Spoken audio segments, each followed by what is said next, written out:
தமிழகத்தில் 3 சாலைகள் உட்பட 23 தேசிய நெடுஞ்சாலைகள் முன்னேறிய நாடுகளின் சாலைகளைப் போல அதிவேக தேசிய நெடுஞ்சாலைகளாக மாறுகின்றன.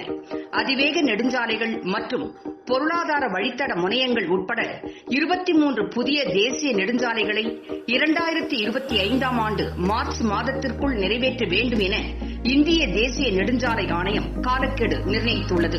டெல்லி, மும்பை, அகமதாபாத், தோலேரா மற்றும் அமிர்தசரஸ், ஜாம்நகர் உள்ளிட்ட 4 அதிவேக நெடுஞ்சாலைகளும் மார்ச் மாதம் 2023க்குள் முடிப்பதற்காக திட்டமிடப்பட்டுள்ளது.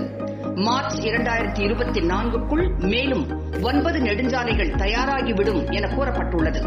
இதில் தமிழகத்தில் பெங்களூரு சென்னை 272 கிலோமீட்டர் சாலையை மார்ச் 2024க்குள் முடிக்கவும், சென்னை சேலம் 277 கிலோமீட்டர் சாலையை மார்ச் மாதம் 2025க்குள் முடிக்கவும் திட்டமிடப்பட்டுள்ளது. 7800 கிலோமீட்டர் நீளமுள்ள இந்த அதிவேக நெடுஞ்சாலைகளை உருவாக்க அடுத்த 5 ஆண்டுகளில் சுமார் 3.3 லட்சம் கோடி முதலீடு செய்ய திட்டமிட்டுள்ளதாக தேசிய நெடுஞ்சாலை ஆணைய அறிக்கையில் கூறப்பட்டுள்ளது. புதிய அதிவேக நெடுஞ்சாலைகள் எப்படி இருக்கும் என்றால், தற்போது உள்ள நெடுஞ்சாலைகளை அகலப்படுத்தும் வழக்கமான முறையிலிருந்து மிகப்பெரிய மாற்றம் கொண்டது. கனரக வாகனங்கள் உட்பட மக்கள் மற்றும் சரக்குகளின் தடையற்ற இயக்கத்தை உறுதி செய்வதை நோக்கமாக கொண்டு இந்த சாலைகள் அமைக்கப்பட உள்ளது.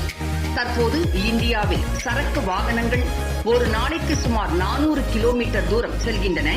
இது உலக தரத்தை விட 50% குறைவாகும்.